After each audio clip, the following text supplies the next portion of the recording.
En septembre, l'ONU disait, allez, on a 2 ans pour sauver le climat et après c'est trop tard. Du coup, 400 personnalités québécoises ont répondu, dont vous, Christian Bégin. Merci d'être dans Direct Québec depuis Montréal.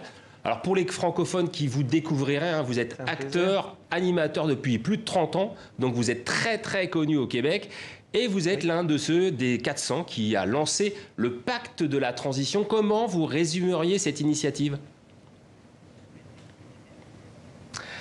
Je dirais que c'est une initiative citoyenne non partisane qui veut inviter la population du Québec dans son ensemble à s'engager, à signer ce pacte, baptisé le pacte de la transition, et par cette signature, par cet engagement, prendre des mesures concrètes dans leur quotidien pour réduire leur empreinte écologique et leur dépendance aux énergies fossiles, entre autres.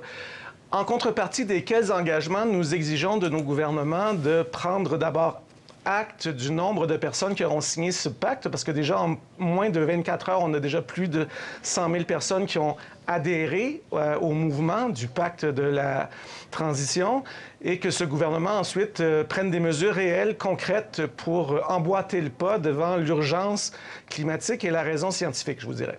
Ouais, je suis allé tout à l'heure sur le site, effectivement, il y avait près de 90 000 signatures. Il y a aussi un testeur de l'empreinte écologique. Moi, je l'ai fait. Si tout le monde vit comme moi, grosso modo, il faut 3 terres. Et vous, combien de terres il faut si tout le monde vit comme vous?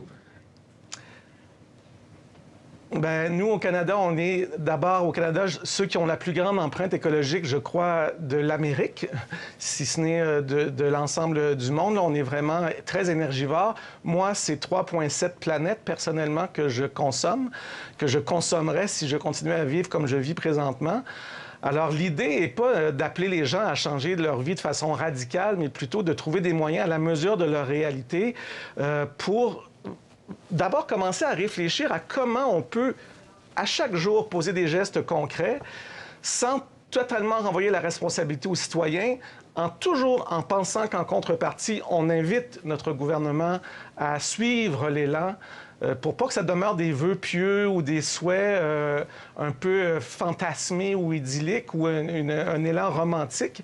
C'est vraiment une démarche citoyenne et politique, et on sera très exigeant à l'égard de nos gouvernements afin que justement que tout ça se concrétise, parce que le bouton panique a été sonné de la part de la communauté scientifique et semble-t-il qu'on ne l'entend pas. Oui, vous parliez L'autre chose aussi qui est importante dans le pacte de la transition, je vous en prie.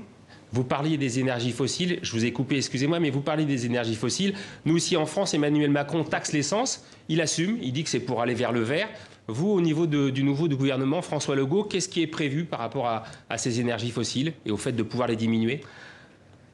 Ben, c'est justement, c'est qu'on fait face à un gouvernement qui vient d'être élu et qui n'a pas présenté de plateforme, pratiquement pas de plateforme environnementale.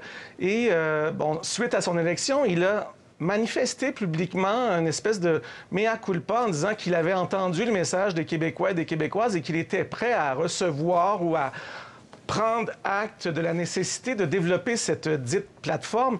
Mais pour l'instant, on n'a rien vraiment de concret sur lequel bâtir au niveau de nos pouvoirs gouvernementaux, sur lequel on peut compter.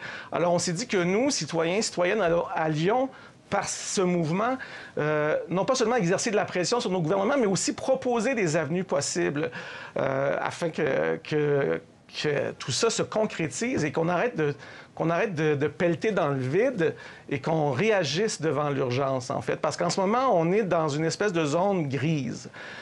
L'autre chose que je voulais ajouter tantôt, puis que je trouve importante, c'est que le pacte est aussi un outil fédérateur. C'est-à-dire qu'on vit souvent devant l'ampleur de la tâche. On se sent souvent personnellement isolé, découragé, impuissant. Et le pacte veut être un outil qui veut rallier les gens en dépit de leurs allégeances politiques, de leurs croyances personnelles, à une époque où on est de plus en plus divisé, très polarisé. On aimerait que les gens mettent de côté tout ce qui pourrait nous diviser pour créer vraiment un mouvement d'ensemble qui